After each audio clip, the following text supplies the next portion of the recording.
Hello friends, आप सभी का कैरियर बिना में स्वागत है। दोस्तों, आज हम ये 44 नंबर का प्रैक्टिस सेट देखने जा रहे हैं। इससे पहले जो है 43 प्रैक्टिस सेट तक हो चुका है। अगर आप नहीं देखे हैं तो इसका प्लेलिस्ट बना हुआ है, और आप अगर टेलीग्राम से जुड़ना चाहते हैं तो टेलीग्राम से भी जुड़ सकते हैं। इसका डिस्क्रिप्शन में लिंक दिया हुआ है। दोस्तों, वहाँ जुड़ने से फ़ायदा ये होगा कि पहले मैं इसका PDF जो है टेलीग्राम पे अपलोड कर देता हूँ, ताकि आप लोग खुद से सॉल्व कर सकें और फिर आप मेरे आंसर से मिला सकें।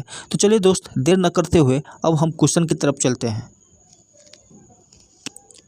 फर्स्ट क्वेश्चन है कि देवनागरी लिपि की सबसे बड़ी विशेषता क्या है। तो दोस्तों, हम लोग जानते हैं कि देवनागरी लिपि जो है ब्राह्मी लिपि से ही विकसित हुआ है, और यह जो है सर्वाधिक वैज्ञानिक लिपि है। और किससे? तो ये रोमन, अरबी और चीनी से जो है अधिक वैज्ञानिक है। तो इसका सबसे बड़ा विशेषता यही है। अगला है, मिलाना है युगांडा। युगांडा का राजधानी कहाँ है? तो कंपाला है। और जाम्बिया का राजधानी कहाँ है दोस्तों? तो ये लुसाका है। जिम्बाब्वे हरारे है, और कांगो का जो है ब्राज़ाविले है। तो 1 2 3 4 हो जाएगा इसका। अगला है, द बैटल ऑफ बिलोंगिंग पुस्तक का लेखक कौन है? तो दोस्तों, इसका लेखक जो है शशि थरूर है। दोस्तों, इनका जो ये 22वीं पुस्तक है, और इसमें जो है आज का जो है सामाजिक, राजनीतिक और सांस्कृतिक मुद्दों का उजागर करता है ये बुक। अगला है, चाइना कप का संबंध किस खेल से है? दोस्तों, चाइना कप का संबंध जो है जिम्नास्टिक्स से है। क्रिकेट से कौन कौन है? तो रणजी ट्रॉफी है, ईरानी ट्रॉफी है, IPL है। ये सब जो है क्रिकेट से संबंधित है। फुटबॉल से जो है डुरंड कप है, रोवर्स कप है। और गोल्फ से क्या है? तो बाकर कप है, सर्किट कप है। गोल्फ से बाकर कप और सर्किट कप। दोस्तों, पोलो से क्या है? तो राधा मोहन कप जो है पोलो से संबंधित है, और क्लासिक कप भी पोलो से संबंधित है। अगला है, निम्नलिखित द्वीपों के युग्मों में से कौन सा एक 10 अंश जलमार्ग द्वारा आपस में पृथक किया जाता है? यानी 10 डिग्री जलमार्ग द्वारा, यानी 10 डिग्री चैनल द्वारा आपस में पृथक किया जाता है। तो दोस्तों, इसमें जो है अंडमान निकोबार होगा। दोस्तों, अंडमान निकोबार के बारे में हम लोग थोड़ा चर्चा करेंगे। दोस्तों, हिमालय का जो विस्तृत भाग है, जैसे म्यांमार में इसको क्या कहते हैं? आराकान योमा पर्वत कहते हैं। क्या कहते हैं? आराकान योमा पर्वत कहते हैं। तो आराकान योमा पर्वत जो है हिमालय के विस्तृत भाग को म्यांमार में कहते हैं। और दोस्तों, इसी आराकान योमा पर्वत के दक्षिणी भाग में अंडमान निकोबार द्वीप है।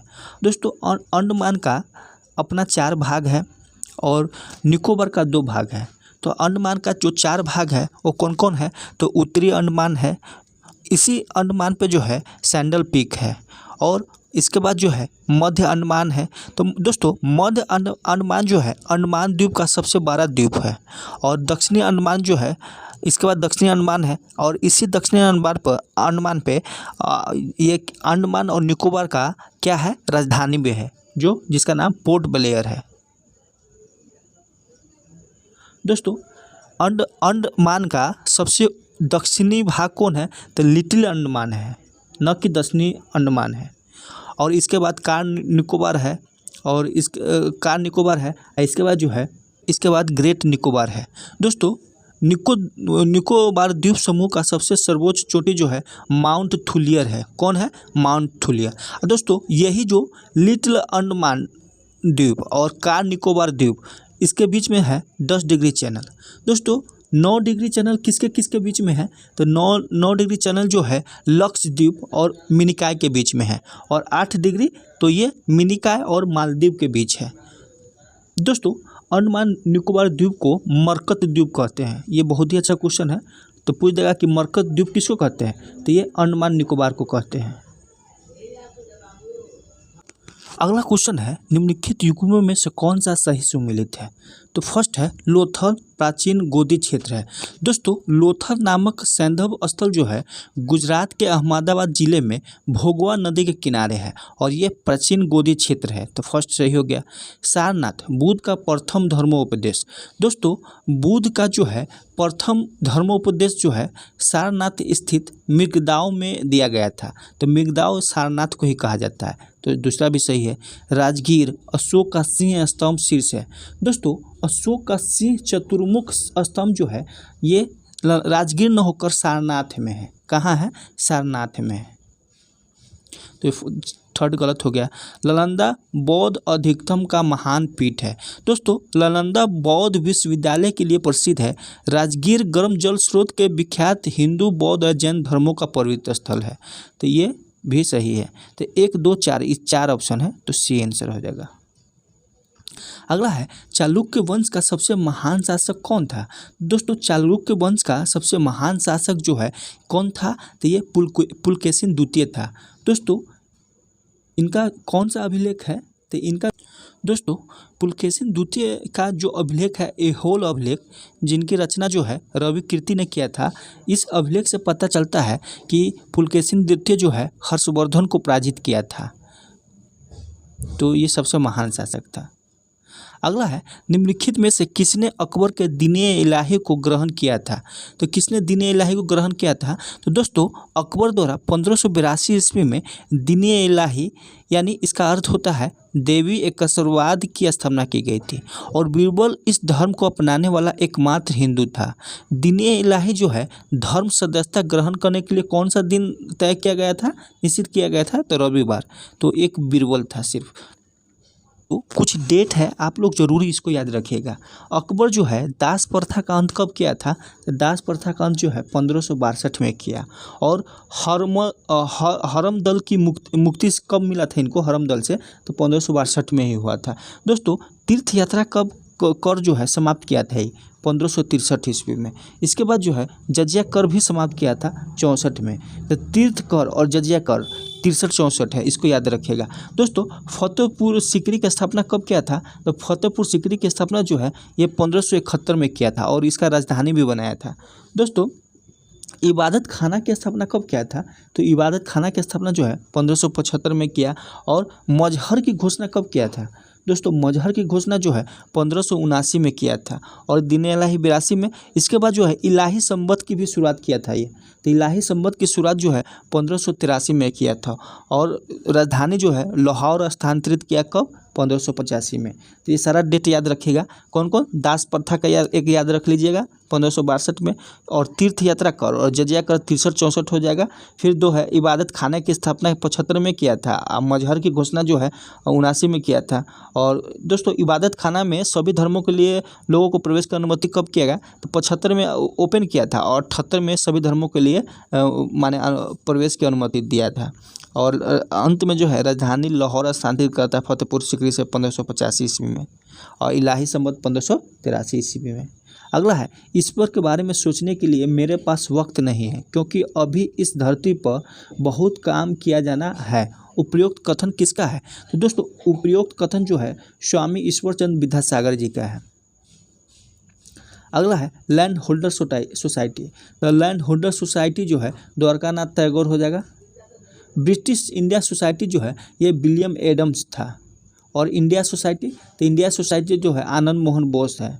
और इंडियन एसोसिएशन सुरेंद्रनाथ बनर्जी, यानी कांग्रेस से पूर्व ये इंडियन एसोसिएशन को ही माना जाता है संगठन को। भक्ति संगीत सूफिया कलाम का संबंध निम्न में से किस क्षेत्र से था? तो किस क्षेत्र से था? तो ये कश्मीर क्षेत्र से था। अगला है समानुपातिक प्रतिनिधित्व प्रविधि निम्नांकित में से किसको समुचित प्रतिनिधित्व प्रदान करने में सहायक है? तो किसको? तो दोस्तों ये जो है अल्पसंख्यकों को समुचित प्रतिनिधित्व प्रदान करने में सहायक होता है। कौन? समानुपातिक प्रतिनिधित्व प्रविधि। अगला है संसद द्वारा पारित कोई गैर धन विधेयक राष्ट्रपति द्वारा संसद को पुनर्विचारार्थ लौटाए जाने पर यदि यह दोबारा बिना किसी संशोधन के पारित कर दिया जाता है तो किस संशोधन पारित कर दिया जाता है? तो दोस्तों सदन द्वारा दोबारा बिना संशोधन के पारित करने पर राष्ट्रपति उस पर हस्ताक्षर करने के लिए बाध्य होता है, क्योंकि अमेरिकी राष्ट्रपति की भांति भारतीय राष्ट्रपति को वीटो प्राप्त शक्ति नहीं है। अमेरिका में अलग है, भारत में अलग है। दोस्तों तो इसका आंसर क्या हो जाएगा? डी हो जाएगा। दोस्तों हम दुनिया में जो वीटो है उसके बारे में थोड़ा चर्चा करते हैं। आप लोग अगर ध्यान से सुनेंगे तो बहुत ईजी वे में समझ में आ जाएगा। दोस्तों दुनिया में जो है यानी पूरा वर्ल्ड में 4 प्रकार का वीटो है। फर्स्ट जैसे क्वालिफाइड वीटो कहते हैं। दोस्तों इसमें क्या होता है कि संसद जब कोई बिल राष्ट्रपति के पास स्वीकृति के लिए भेजती है तो राष्ट्रपति उस बिल को जो है स्वीकृति देने से इनकार कर देता है, तो वह बिल संसद के पास पुनः जाता है और फिर संसद के दोनों हाउस यदि अपने कुल सदस्य संख्या के 2/3 बहुमत से पारित कर वापस भेजता है तो राष्ट्रपति उसको स्वीकृति यानी सिग्नेचर करेगा ही, तो वह बिल जो है कानून बन जाता है। और यह जो है वीटो अमेरिका के राष्ट्रपति को प्राप्त है लेकिन भारत के राष्ट्रपति को नहीं प्राप्त है।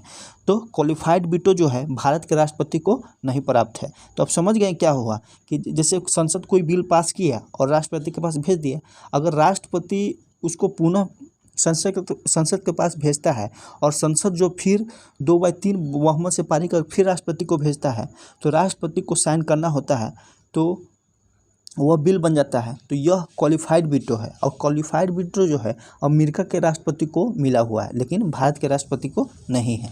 दोस्तों दूसरा जो है एब्सोल्यूट वीटो है। एब्सोल्यूट वीटो में क्या होता है कि जब सांसद कोई बिल पारित कर देता है और राष्ट्रपति के पास स्वीकृति के लिए भेजा जाता है, अगर राष्ट्रपति अपना स्वीकृति नहीं देता है तो वह बिल सदा के लिए ख़त्म हो जाता है, तो उसी को जो है एब्सोल्यूट वीटो कहते हैं। और भारत के राष्ट्रपति को यह अधिकार प्राप्त है। तो भारत के राष्ट्रपति को कौन सा वीटो अधिकार है, तो एब्सोल्यूट है, एब्सोल्यूट वीटो दूसरा नंबर का। तो एब्सोल्यूट वीटो प्राप्त है, यानी कि अगर राष्ट्रपति उसको नहीं साइन किया तो वह बिल सदा के लिए समाप्त हो जाएगा। दोस्तों तीसरा है कि सस्पेंसिव वीटो। क्या नाम है, सस्पेंसिव वीटो। तो इस वीटो में क्या होता है दोस्तों, संसद बिल पारित करके राष्ट्रपति के पास भेजा और राष्ट्रपति एक बार पुनर्विचार के लिए भेज सकता है और भारत के राष्ट्रपति को यह अधिकार है। और किस आर्टिकल के थ्रू, तो ये आर्टिकल 111 के थ्रू माने पुनः विचार करके लिए भेजा जा सकता है। और यह जो है 111 वाला जो वीटो है 2006 में APJ अब्दुल कलाम भारत के राष्ट्रपति थे, एक बार इस्तेमाल किए थे APJ अब्दुल कलाम। कौन वीटो इस्तेमाल किए थे, तो सस्पेंसिव वीटो। दोस्तों लास्ट वीटो है पॉकेट वीटो। तो दोस्तों जब राष्ट्रपति किसी भी बिल के बारे में न हाँ करता है और न ना करता है तो वो पॉकेट वीटो होता है। दोस्तों इसका उपयोग जो है 1986 में हमारे देश में, जिस समय राजीव गांधी की सरकार था, राष्ट्रपति ज्ञानी जैल सिंह थे जो भारतीय डाकघर विधेयक पर पॉकेट वीटो का प्रयोग किए थे। तो ज्ञानी जैल सिंह जो राष्ट्रपति थे और उस समय प्रधानमंत्री कौन था, राजीव गांधी, और 1986 की बात है। तो इसमें जो है ये भारत के राष्ट्रपति माने डाकघर विधेयक पर पॉकेट वीटो का इस्तेमाल किए थे और यह जो है भारत के राष्ट्रपति को अधिकार है। तो भारत के राष्ट्रपति को 3 वीटो प्राप्त है। कौन कौन, एब्सोल्यूट हो गया, एक सस्पेंसिव हो गया और एक जो है कौन है, पॉकेट वीटो। अब कौन वीटो प्राप्त नहीं है भारत को, लेकिन अमेरिका को प्राप्त है ये वीटो, तो ये जो है क्वालिफाइड वीटो। दोस्तों वीटो की चर्चा जो है आर्टिकल 11 में चर्चा है। वीटो को चर्चा जो है किस में है, आर्टिकल 111 में। संविधान का प्रथम संशोधन जो वर्ष 1951 में पारित हुआ निम्न में से किससे संबंधित है, तो दोस्तों निम्न में से किससे संबंधित है, तो ये दोस्तों किससे संबंधित है, देश की सुरक्षा से है, प्रधानमंत्री की सुरक्षा, किसी राज्य में किए कृषि और कृषि भूमि संबंधी सुधार को संरक्षण से है। तो दोस्तों इसका सही आंसर होगा। दोस्तों भारतीय संविधान के प्रथम संशोधन जो है 1951 के द्वारा संविधान में दो नए अनुच्छेद जोड़े गए, 31 के क और ख, 31 के ख। तो और इसको जो है नौवीं अनुसूची में शामिल किया गया ताकि कुछ राज्यों में कृषि और कृषि भूमि संबंधी सुधारों के संरक्षण हेतु बनाए गए भूमि सुधार कानून की चुनौती न दी जा सके, तो अनुसूची 9 में डाल दिया गया। अगला है संविधान सभा के प्रथम मनोनीत उपसभापति कौन थे, तो संविधान सभा के प्रथम बैठक कब हुआ, 9 दिसंबर 1946 में। हम इससे पहले वाला प्रैक्टिस सेट में इससे 5 क्वेश्चन बताए हुए हैं डेट बाय डेट और क्या क्या हुआ उसको याद रखिएगा आप। तो अब फिर एक अगला ऐड हो गया। 9 दिसंबर 1946 को हुई अस्थायी सभापति कौन थे? सच्चिदानंद सिन्हा। और सच्चिदानंद सिन्हा के आग्रह पर जो है फ्रैंक एंथोनी को प्रथम उपसभापति को मनोनीत किया गया। तो कौन था? Frank Anthony. ये बहुत ही बेस्ट क्वेश्चन है, फर्स्ट टाइम मार्केट में हम ये देख रहे हैं। तो फ्रैंक एंथोनी को जो है उपसभापति, सभापति के बारे में तो सब जानते हैं, उपसभापति फ्रैंक एंथोनी थे। हमारे देश के उपभोक्ता संरक्षण अधिनियम 2019 के अंतर्गत निम्न में से कौन सा अधिकार शामिल नहीं है? तो कौन सा अधिकार शामिल नहीं है वो फर्स्ट है सुनवाई का अधिकार, सही है। उपभोक्ता शिक्षा का अधिकार, ये भी सही है। स्वस्थ पर्यावरण का अधिकार, दोस्तों ये नहीं है, सूचना का अधिकार है। अगला है बकिंघम नहर का मुख्य कार्य क्या है? तो दोस्तों बकिंघम नहर दक्षिण भारत की प्रसिद्ध नहर है और इस नहर का निर्माण जो है नौकागमन के उद्देश्य से किया गया था। किससे? नौकागमन के लिए। और ये कहाँ है? तो दोस्तों ये जो है आंध्र प्रदेश के विजयवाड़ा शहर से तमिलनाडु के विपुलपुरम जिला तक जाती है ये नहर। अगला है निम्नलिखित में से किसको रहस्यमयी झील कहा जाता है? तो रहस्यमयी झील जो है रूपकुंड झील को कहा जाता है। किसको? रूपकुंड झील को। और दोस्तों जिसका कारण क्या है? तो झील के चारों ओर पाए जाने वाले रहस्यमय प्राचीन नर कंकाल, अस्थियाँ, विभिन्न उपकरण, कपड़े, गहने, बर्तन और घोड़े की अस्थि है। दोस्तों ये कहाँ है? तो झारखंड नहीं दोस्तों, उत्तराखंड के चमोली जनपद में स्थित है। कहाँ है? उत्तराखंड के चमोली जनपद में। अगला है चिली और पेरू के तट से दूर शीत जल के उत्प्रवाह से बनी धारा क्या कहलाता है? तो क्या कहलाता है? तो ये हम्बोट धारा कहलाता है। अगला है निम्नलिखित में से कौन सदाबहार फल वृक्ष है? तो कौन सदाबहार फल वृक्ष है? तो ये लोकाट है। दोस्तों लोकाट एक खट्टा मीठा फल है, यह औषधि के रूप में भी प्रयोग किया जाता है। अगला है भारतीय रिजर्व बैंक का कार्य क्या नहीं है वो बताना है। दोस्तों करेंसी नोट जारी करना काम है, मुद्रा योजना बनाना, भारत के सभी बैंकों पर नियंत्रण करना और निर्यातकर्ताओं को ऋण देना, ये गलत है। दोस्तों भारतीय रिजर्व बैंक दो प्रकार के काम करते हैं, एक जो है सामान्य केंद्रीय बैंकिंग कार्य करते हैं और एक जो है विकास संबंधी प्रवर्तन कार्य करते हैं। दोस्तों सामान्य केंद्रीय बैंकिंग कार्य के अधीन जो है रिजर्व बैंक ऑफ इंडिया के द्वारा कौन कौन कार्य होता है? तो करेंसी नोटों का निर्गमन होता है, सरकारी बैंकर का काम करता है, विदेशी विनिमय को नियंत्रित करता है। तो ये सब जो है ये किस अंतर्गत? सामान्य केंद्रीय बैंकिंग कार्य हो गया। दोस्तों विकास संबंधी और प्रवर्तन कार्य के अधीन जो है भारतीय रिजर्व बैंक क्या करता है? तो ये मुद्रा बाजार पर प्रतिबंधनात्मक नियंत्रण करता है और बचतों को बैंक और अन्य वित्तीय संस्थाओं के माध्यम से जो है उत्पादन के लिए उपलब्ध कराना। दोस्तों लोगों में बैंकिंग की आदत बढ़ाने के लिए प्रयास करना, ये भी आरबीआई का काम है। अगला क्वेश्चन है भारत की राष्ट्रीय आय में सर्वाधिक योगदान किसका है? तो दोस्तों भारत के राष्ट्रीय आय में सर्वाधिक योगदान जो है सेवा क्षेत्र का है, यानी तृतीय क्षेत्र का है।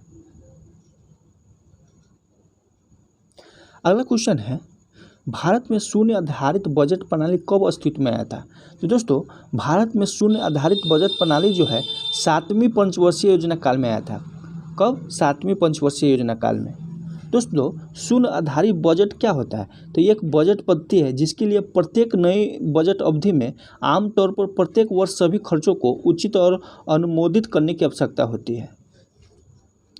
अगला है मनरेगा का उद्देश्य निम्नलिखित में से कौन सा एक नहीं है? कौन सा एक नहीं है वो बताना है। फर्स्ट में है कि एक वित्तीय वर्ष में 100 दिनों तक का कुशल श्रम प्रदान करना, सही है। उत्पादक परिसंपत्तियों का सृजन करना, दोस्तों ये गलत है। जीविका निश्चितता को बढ़ाना, सही है। महिला सशक्तिकरण को सुनिश्चित करना। दोस्तों आप लोग ये जवाब दीजिए कि झारखंड के अंतर्गत मनरेगा के थ्रू एक दिन का कितना मजदूरी मिलता है?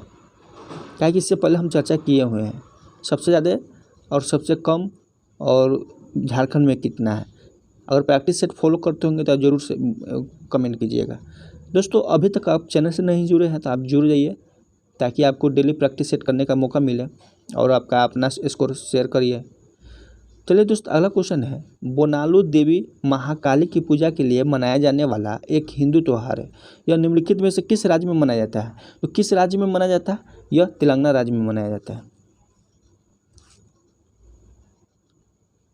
अगला है निम्नलिखित में से कौन ओडिशा का पहला ओडिसी नर्तक नृत्यांगना है जिन्हें वर्ष 2000 में पद्म विभूषण से सम्मान प्राप्त हुआ? तो कौन है? तो ये केल्लू चरण महापात्र है। हाल ही में किसके द्वारा पहले बहुराष्ट्रीय अभ्यास तरंग शक्ति का आयोजन किया जाएगा? तो ये भारतीय वायुसेना के द्वारा। अगला है, भारतीय क्रिकेट टीम का प्रायोजक का पदभार किसने ग्रहण किया? तो किसने ग्रहण किया? तो ड्रीम 11 ने। अगला है, भारतीय सेना द्वारा कहाँ ऑपरेशन त्रिनेत्र 2 चलाया गया है? तो कहाँ पे चलाया गया है? तो ये जम्मू कश्मीर में। किस राज्य सरकार द्वारा अम्मा पोखरी योजना की शुरुआत किया गया है? तो अम्मा पोखरी योजना की शुरुआत जो है उड़ीसा राज्य में किया गया है। किस राज्य में? उड़ीसा राज्य में। दोस्तों अब हम लोग साइंस का क्वेश्चन देखेंगे, इससे 20 क्वेश्चन आता है, तो आप साइंस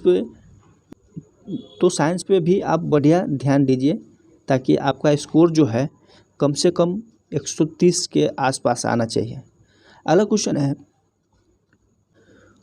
है निम्नलिखित में से कौन सा महिलाओं में लिंग क्रोमोसोम के जोड़े का प्रतिनिधित्व करता है? तो कौन है? तो ये XX।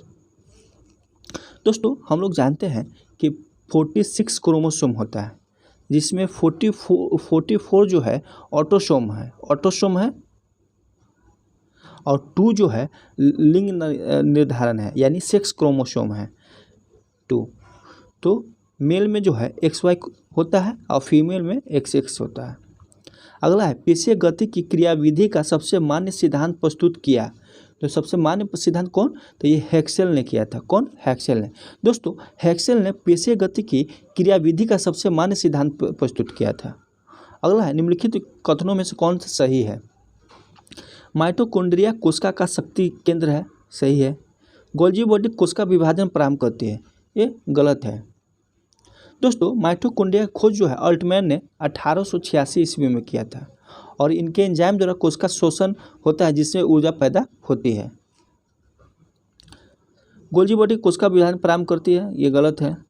दोस्तों गोल्जी बॉडी को जो है ट्रैफिक पुलिस भी कहते हैं। अगला है, राइबोसोम सोमेटिक कोशिका विभाजन के लिए जिम्मेदार है, ये भी गलत है। क्लोरोप्लास्ट जो है मियोसिस के लिए जिम्मेदार है, तो ये भी गलत है। फर्स्ट सही है, मिलाना है इसमें क्या हो जाएगा? दोस्तों पैराथियान जो है कीटनाशक होता है। पैराथियान जो है क्या होता है? कीटनाशक। वोडो मिक्सर क्या होता है? तो ये फफूंदी नाशक होता है। और आइसोप्रोटान, तो आइसोप्रोटान जो है तृणनाशक है। क्या है? तृणनाशक। ऑक्सिन जो है वृद्धि कारक है। ऑक्सिन हार्मोन भी होता है, ऑक्सिन। अगला क्वेश्चन है, निम्नलिखित में से पुष्पहीन पौधों में से कौन सा पौधा शंकु, फल और बीज का उत्पादन करता है जिसमें अंडाशय के भीतर बीज नहीं होते हैं? तो कौन होता है? तो ये जिम्नोस्पर्म है। एंजियोस्पर्म का जैसे डाइकोट, ये इसका प्रकार है एंजियोस्पर्म का। जिम्नोस्पर्म शब्द का अर्थ होता है नग्न बीज, क्योंकि जिम्नोस्पर्म का बीज एक अंडाशय के भीतर नहीं होता है। अगला है प्रोजेस्टेरॉन। तो दोस्तों प्रोजेस्टेरॉन क्या है? तो गर्भाशय महिला से संबंधित है। टेस्टोस्टेरोन ये अंडाशय से है। और थायरोक्सिन क्या है? अग्नाशय है। दोस्तों थायरोक्सिन थायराइड होगा और इंसुलिन जो है अग्नाशय से निकलता है, बीटा सेल से। अगला है, लैंगिक जनन वह विधि है जिसमें 2 युग्मों का संलयन पूर्णतः और स्थायी में अनिवार्य रूप से होता है, क्या कहलाता है? तो अनिवार्य रूप से होता है तो सिनगैमी कहलाता है। क्या कहलाता है? सिनगैमी। अगला है, त्वचा के द्वारा सूर्य के प्रकाश से किस विटामिन का संश्लेषण किया जाता है? तो किस विटामिन का संश्लेषण किया जाता है? तो ये विटामिन डी का संश्लेषण किया जाता है। अगला है, आर्किमिडीज के सिद्धांत के अनुसार किसी पिंड को किसी द्रव में डुबाए जाने पर उसके भार में होने वाली कमी निर्भर करती है। तो किस पर निर्भर करती है? तो विस्थापित द्रव के भार पर निर्भर करती है। अगला है, किसी रेडियो स्टेशन से 25 मीटर बैंड पर प्रसारण हो रहा है। प्रकाश की गति जो है इतना है मीटर पर सेकेंड है। प्रसारण की आवृत्ति क्या होगा? तो दोस्तों आवृत्ति क्या होगा? तो हम लोग जानते हैं v बराबर n लैम्डा। तो आवृत्ति जो है आवृत्ति बराबर होता है प्रकाश की गति, तो 3 × 10⁻18/25। दोस्तों ये 8 दिया है, 80 नहीं है, क्या कि प्रकाश की गति 3 × 10⁸ होता है, इतना हर्ज हो गया। तो ये क्या हो जाएगा? 1.2 × 10⁻7 हर्ज। अब किलो हर्ज में चेंज करेंगे तो 1.2 × 10⁻4 किलो हर्ज हो जाएगा, ये हो जाएगा। अगला है निम्नलिखित तरंगों का बढ़ता हुआ क्रम, तो विबजियोर याद रखिएगा तो हो जाएगा। सबसे ज़्यादा किसका है, बैगनी का है, इसके बाद जामुनी का है, इसके बाद किसका होगा, पीला और फिर नारंगी। अगला है विद्युत चुंबक में कोट के रूप में इस्तेमाल होता है। तो दोस्तों विद्युत चुंबक में कोट के रूप में मृदु लोहा इस्तेमाल होता है। क्या होता है, मृदु लोहा। अगला है 3 डायमेंशनल चित्र निम्न में से किसके द्वारा लिया जाता है, तो किसके द्वारा लिया जाता है, तो होलोग्राफी के द्वारा 3 डायमेंशनल चित्र लिया जाता है। मिलाना है खनिज, तो समाप्त होने योग्य है, खनिज कभी ना कभी समाप्त होगा, तो इसका क्या हो जाएगा, खनिज जो है समाप्त होने योग्य है, तो 3 हो गया। सौर ऊर्जा क्या है, तो असमाप्त होने, सौर ऊर्जा कभी नहीं समाप्त होगा। बायोगैस जो क्या है, मीथेन और कार्बन डाइऑक्साइड का मिश्रण है। और वन आवरण वर्षा। निम्नलिखित युग्मों में से कौन सा सही सुमेलित है, कौन सा सही सुमेलित है वो बताना है। दोस्तों सल्फर डाइऑक्साइड, सल्फर डाइऑक्साइड दांत ये कोई रिलेशन नहीं है। फ्लोराइड प्रदूषण भोपाल गैस त्रासदी, दोस्तों ये फ्लोराइड प्रदूषण नहीं था। आप तो दोस्तों भोपाल त्रासदी जो है मिथाइल आइसोसाइनाइड था, और मिथाइल आइसोसाइनाइड इसमें उल्टा दे दिया है। सल्फर डाइऑक्साइड अम्ल वर्षा हो जाता है, मिथाइल आइसोसाइनाइड जो है भोपाल से हुआ था। और ओजोन रिक्तता, तो दोस्तों ओजोन रिक्तता से जो है चर्म कैंसर होता है, ये सही दिया हुआ है। अगला है अपमार्जन बनाने के लिए आमतौर पर प्रयोग किया जाने वाला अल्कोहल क्या है, तो आमतौर पर प्रयोग किया जाने वाला अल्कोहल जो है लॉरिल अल्कोहल है। यूलो केक नामक जिस वस्तु की सीमा पार तस्करी की जाती है वह कहलाता है, तो क्या कहलाता है, यूरेनियम ऑक्साइड कहलाता है। अगला है निम्नलिखित लवणों में से सागरीय जल की लवणता में किसका अधिकतम योगदान है, तो किसका अधिकतम योगदान है, तो सोडियम क्लोराइड का। अगला है निम्नलिखित गैसों में से किस वजह से चूने का पानी दूधिया हो जाता है, तो किस वजह से चूने का पानी दूधिया हो जाता है, तो ये कार्बन डाइऑक्साइड के कारण। दोस्तों चूने पानी का फॉर्मूला क्या होता है, COH ट्वाइस। और इस कार्बन डाइऑक्साइड जो है अघुलनशील कैल्शियम कार्बोनेट के गठन के कारण चूने का पानी को दूधियापन में बदल देता है। दोस्तों मैथ रीजनिंग आप लोग खुद से कीजिएगा। अब हम कंप्यूटर के क्वेश्चन देखते हैं। क्वेश्चन है कि डैश एक समय में एक से ज़्यादा एप्लीकेशनों को रन कराने की क्षमता को कहते हैं, तो क्या कहते हैं, इसको जो है मल्टीटास्किंग कहते हैं।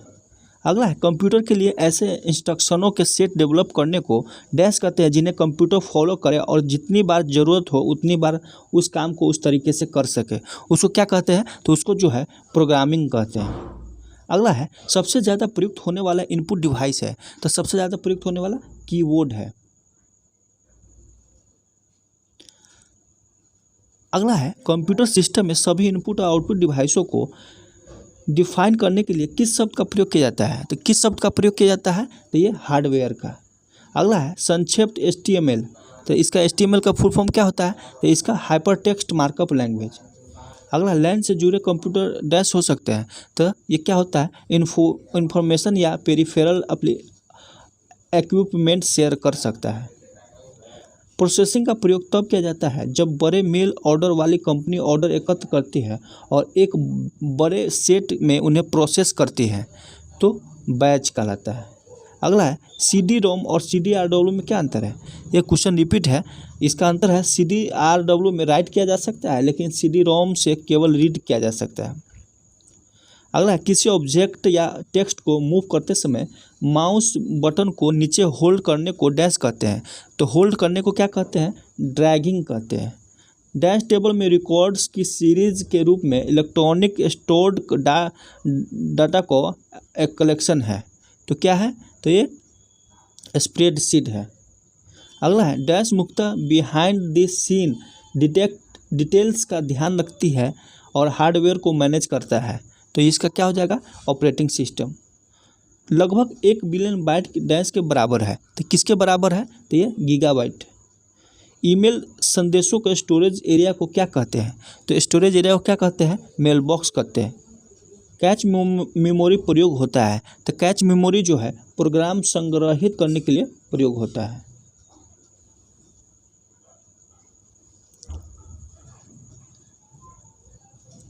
अगला है इंटर की का दूसरा नाम क्या है? दोस्तों इंटर की का दूसरा नाम जो है रिटर्न की है। अगला है जब फाइल में इंस्ट्रक्शन होते हैं जिन्हें कंप्यूटर कैरी आउट कर सकता है तो उससे फाइल को क्या कहते हैं? उस फाइल को जो है क्या कहते हैं? तो ये एग्जीक्यूटेबल कहते हैं। डैश में कन्वर्ट किए गए डॉक्यूमेंट को वेब पर प्रकाशित किया जा सकता है। तो वेब पर प्रकाशित किया जाता है HTML पर किए गए डॉक्यूमेंट को। यदि कोई प्रयोक्ता CPU में उपलब्ध जानकारी को तुरंत प्राप्त करना चाहे तो उसे डैश में स्टोर किया जाना चाहिए। उसमें किस में स्टोर करते हैं? तो रैम में। अगला है टेक्स्ट और अन्य डाटा को किस टेम्पोररी एरिया में स्टोर किया जाता है और बाद में किसी दूसरी जगह पर पोस्ट किया जाता है? तो इसका क्या आंसर हो जाएगा? ये क्लिप बोर्ड में।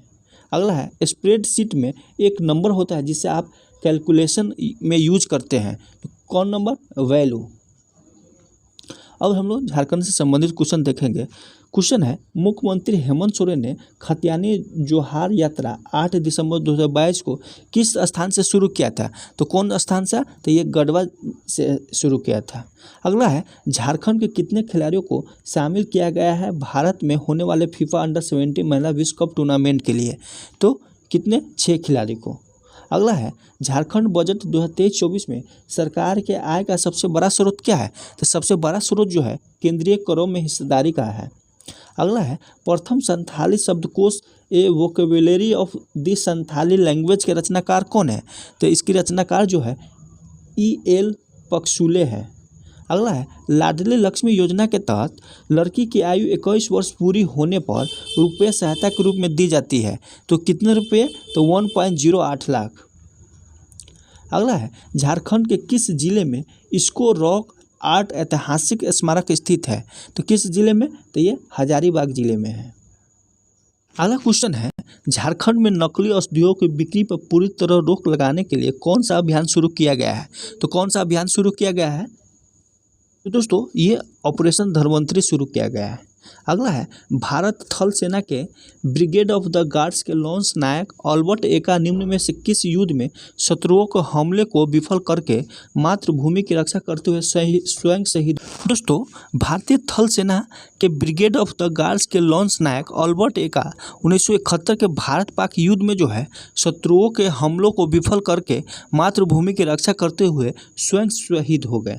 और दोस्तों अभी एक करेंट का क्वेश्चन है कि इनके नाम पे जो है जो अंडमान निकोबार में 21 निर्जन द्वीप है उनमें शहीदों के नाम पे ही रखा जाएगा। तो इनके नाम पे भी एक द्वीप का नाम रखा गया है। अगला है झींक पानी सीमेंट संयंत्र किस जिले में अवस्थित है? तो झींक पानी सीमेंट संयंत्र जो है पश्चिमी सिंहभूम में अवस्थित है। और दोस्तों सिंदरी सीमेंट संयंत्र जो है कहाँ स्थित है? धनबाद में। तो इसका पश्चिमी सिंहभूम हो जाएगा। अगला है उच्च न्यायालय प्रत्यक्ष रूप से किसके अधीन है?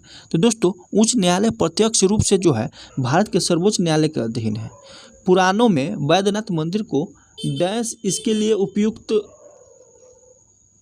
जगह कहा गया है? तो ये अंतिम संस्कार के लिए उपयुक्त जगह कहा है। लाल कॉरिडोर वो जिले हैं जो काफ़ी अनुभव करते हैं। तो इसका जो है नक्सली माओवादी और उग्रवादी हो जाएगा। उल्ली हाथू धरती आबा का जन्म स्थान झारखंड के किस जिले में स्थित है? तो ये खूंटी जिले में स्थित है। अगला है विकास की गति में तेजी लाने के लिए जाप्ती की संकल्पना की गई थी। दोस्तों इसका क्या आंसर हो जाएगा? दोस्तों इंफॉर्मेशन टेक्नोलॉजी के द्वारा विकास की गति में तेजी लाने के लिए जाप्ती की संकल्पना की गई है। तो इंफॉर्मेशन टेक्नोलॉजी हो जाएगा। भारत के किस गवर्नर जनरल ने इंडियन स्कूल ऑफ माइंस की स्थापना की थी? दोस्तों भारत के तत्कालीन गवर्नर जो था जनरल लॉर्ड इरविन के शासनकाल में 1926 ईस्वी में जो है इंडियन स्कूल ऑफ माइंस की स्थापना की गई थी। और झारखंड के जो है धनबाद नामक शहर में यह किया गया था। तो कब हुआ था? 1926 में इरविन के समय। अगला है धनबाद किस रेलवे क्षेत्र के अंतर्गत आता है? तो दोस्तों पूर्वी मध्य रेलवे के अंतर्गत जो है धनबाद रेलवे क्षेत्र आता है, पूर्वी मध्य रेलवे के अंतर्गत।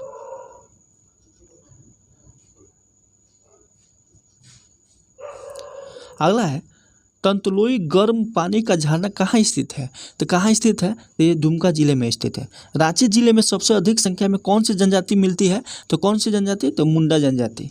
अगला है सरायकेला कस्बा डैश नदी के किनारे स्थित है। तो किस नदी के किनारे स्थित है? तो खरकई नदी के किनारे स्थित है। राज्य की संथाल जनजाति कौन सा कार्य करती है? तो राज्य के संथाल जनजाति जो है ये बर्तन बनाने का काम करते हैं। सासान एक स्थान है जहाँ मुंडा क्या करता है? सासान एक स्थान है जहाँ मुंडा अपने पूर्वजों की अस्थियों को रखते हैं, अपने पूर्वजों के अस्थियों को रखते हैं। अगला है बोकारो इस्पात कारखाना में आयरन ओर की आपूर्ति कहाँ से की जाती है? तो कहाँ से की जाती है? तो क्योंझर से की जाती है। और दोस्तों इसका स्थापना कब हुआ था? तो तृतीय पंचवर्षीय योजना के तहत 1964 में हुआ था। अमानत नदी किस में गिरती है? तो दोस्तों अमानत नदी जो है चित्रा जिले से आरंभ होकर बालूमाथ की उत्तरी सीमा बनाती हुई पांकी प्रखंड में प्रवेश करती है और इसके आगे लेस्लीगंज पाटन की सीमा बनाते हुए डाल्टनगंज से उत्तर में यह उत्तरी कोयल नदी में मिल जाती है। किस नदी में? उत्तरी कोयल नदी में। तो इसका आंसर उत्तरी कोयल नदी हो जाएगा। इनमें से कौन सा झारखंड की कला के रूप में एक है? क्वेश्चन है इनमें से कौन सा झारखंड की कला के रूप में एक है? तो दोस्तों ये कौन है? गंजू झारखंड कला के रूप में एक है। अगला है बोकारो निम्न में से किस कंपनी का आवास नहीं है? तो जिंदल स्टील का आवास नहीं है। अगला है बोकारो इस्पात डैश की सहायता से बनाया गया था। तो किसके सहायता से बनाया गया था? तो ये सोवियत संघ की सहायता से। बोंगा किस कबीले के देवता है? तो बोंगा जो है किस कबीले के? तो हो कबीले के थे। महेंद्र सिंह धोनी का पैतृक जिला क्या है? तो इनका पैतृक जिला जो है अल्मोड़ा है। हाल ही पुहिया को इसकी शुरुआत के रूप में माना जाता है। किसकी शुरुआत के रूप में माना जाता है? तो दोस्तों ये जुताई को कहा जाता है। अगला है खरिया जनजाति के अनेक पारंपरिक मान्यता किस जनजाति से मिलती है? तो किस जनजाति से मिलती है? तो द्रविड़ों से मिलती है। अगला है झारखंड में धाल विद्रोह कब शुरू हुआ था? तो धाल विद्रोह जो है 1767 ईस्वी में शुरू हुआ। कब? 1767 ईस्वी में। और किसके नेतृत्व में हुआ था? तो जगन्नाथ धाल के नेतृत्व में प्रारंभ हुआ था और 10 वर्षों तक चला था ये। अगला है झारखंड में राष्ट्रपति शासन कितनी बार लगाया गया है? तो झारखंड में राष्ट्रपति शासन जो है 3 बार लगा है। अपनी बेटी अपना धन योजना। तो दोस्तों अपना बेटी अपना धन योजना जो है अनुसूचित जाति पिछड़ा वर्ग और बीपीएल लड़कियों के लिए लाया गया है। फर्स्ट सही है। झारखंड में सबसे ऊंचा स्थान कौन सा है? तो झारखंड में सबसे ऊंचा स्थान कौन है? तो झारखंड में सबसे ऊंचा स्थान पारसनाथ शिखर है। इस्लाम खान ने राजमहल से अपनी राजधानी को कहाँ स्थानांतरित कर दिया था? तो ये ढाका में स्थानांतरित कर दिया था। 1897 के विद्रोह रामगढ़ बटालियन का मुख्यालय कहाँ था? तो रामगढ़ मुख्यालय का जो था रांची में मुख्यालय था। 2011 में झारखंड में कौन से राष्ट्रीय खेल का आयोजन किया गया? तो कौन सा राष्ट्रीय खेल का आयोजन किया गया? तो ये 34 में। अगला है कोरबा जनजाति के पंचायत को क्या कहते हैं? तो कोरबा जनजाति के पंचायत को जो है ये मयारी कहते हैं। अगला 1895 का मुंडा विद्रोह डैश के नेतृत्व में हुआ था। किनके नेतृत्व में हुआ? बिरसा मुंडा के नेतृत्व में। मारंग गोमेका के रूप में प्रसिद्ध है। तो कौन प्रसिद्ध है? तो ये जयपाल सिंह प्रसिद्ध है। और इनका जन्म जो है 3 जनवरी 1903 ईस्वी में हुआ था और खूंटी जिले में हुआ था। खूंटी जिले के टकरा गांव में। तो चलिए दोस्त इतना ही। आप लोग अपना स्कोर ज़रूर शेयर कीजिए।